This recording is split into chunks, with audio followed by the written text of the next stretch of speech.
Ya, salam, salam Bapak Ibu, diberkati Tuhan. Dalam dunia teologi ada banyak hal-hal yang disebut dengan heresis atau penyimpangan.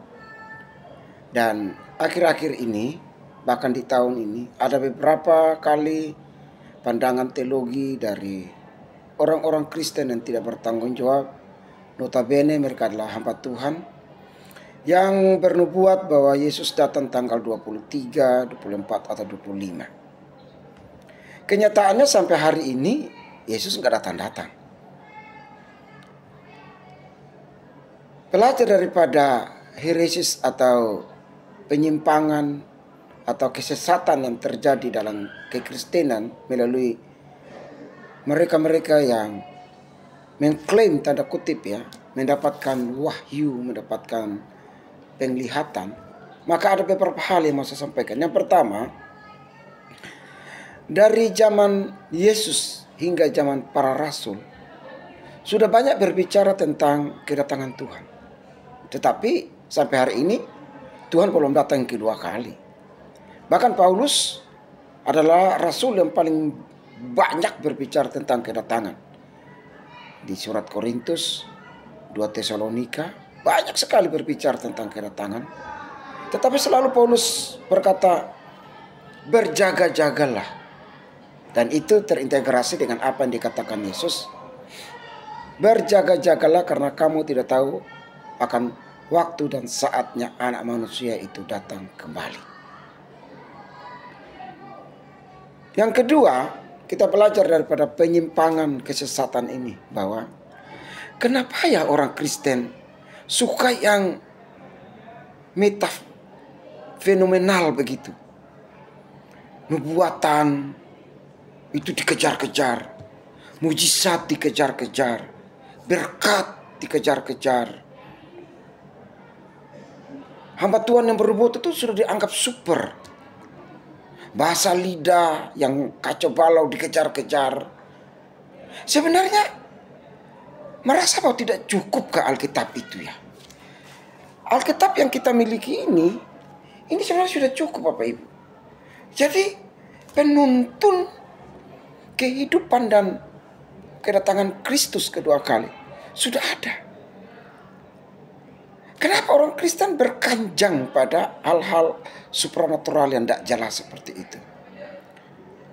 Nanti pendeta A dari Amerika, dari luar negeri bernubuat, dia seorang nabi, dia seorang rasul, lalu mengklaim diri hamba Tuhan super dipakai Tuhan. Jemaatnya amin amin.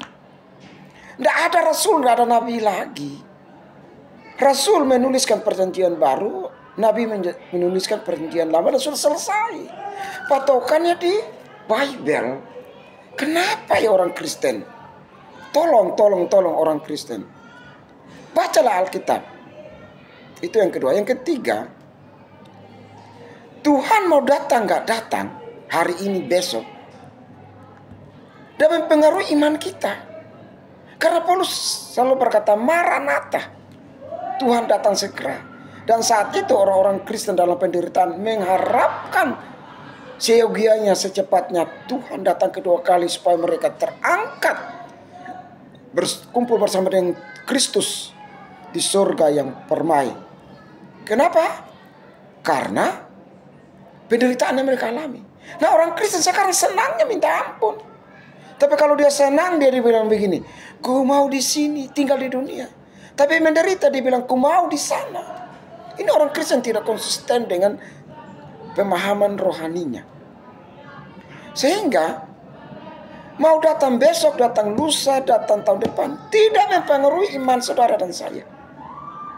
Sekali lagi, tidak mempengaruhi iman saudara dan saya. Karena sebenarnya kita orang Kristen mempunyai kerinduan yang paling utama adalah berjumpa dengan Tuhan.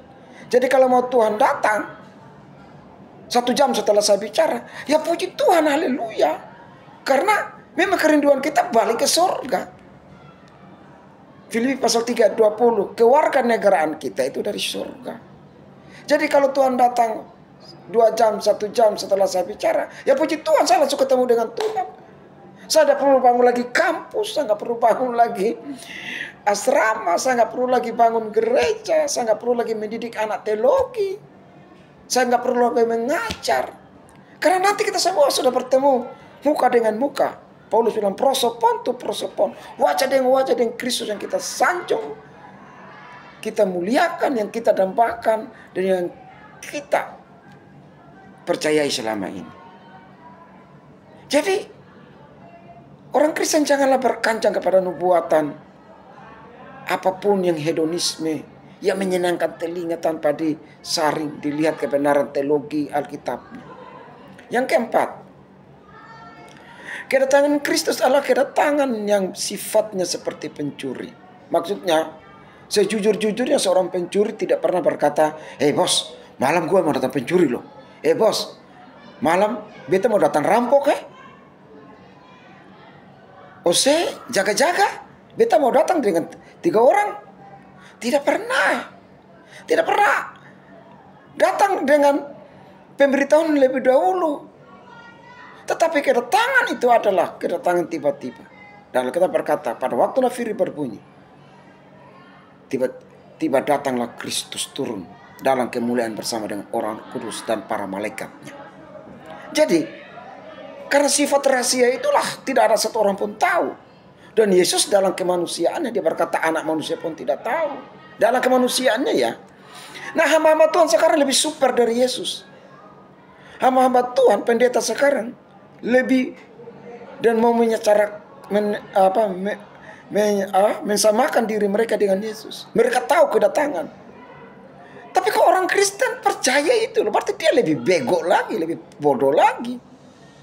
Hamba Tuhan yang sudah menyesatkan bodoh lagi, jemaatnya lebih bodoh lagi mendengarkan dan percaya. Tidak ada orang yang bisa lebih dari Yesus.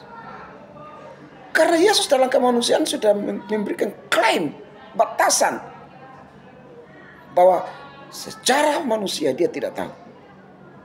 Kenapa? Supaya membatasi umat Tuhan berkanjang, bermimpi, berkeinginan, dan ingin tahu kapan Yesus datang. Atau kedatangan yang kedua kali. Jadi karena kedatangan ini secret, mysterion, rahasia, maka kita terus berjaga-jaga. Yang kelima, yang penting sekarang adalah kita mawas diri. Kita jaga iman. Tetap bertumbuh, berakar, berbuah. Firman itu melekat. Firman itu hidup dalam diri kita, dalam keluarga kita, dalam jemaat kita, dalam keberadaan kita sehari-hari. Sehingga pada waktu kedatangan yang tiba-tiba itu, maka kita didapatkan suci dan kudus dan siap untuk diangkat bersama dengan Tuhan dalam surga yang kekal. Itu yang paling utama. Kiranya apa yang saya sampaikan ini memberikan klarifikasi baru kepada kita, bahwa kapan saja Tuhan datang kita sudah siap. Bukan persoalan hari dan tanggalnya, karena hari dan tanggal itu adalah herestis, penipuan, sesat. Tetapi kalau Tuhan datang 1 jam setelah saya bicara, itulah yang kita dambakan, Maranatha. Tuhan datang segera, kita berjumpa dengan Dia dalam kekekalan yang abadi. Salam, masal ubraka. Tuhan berkati.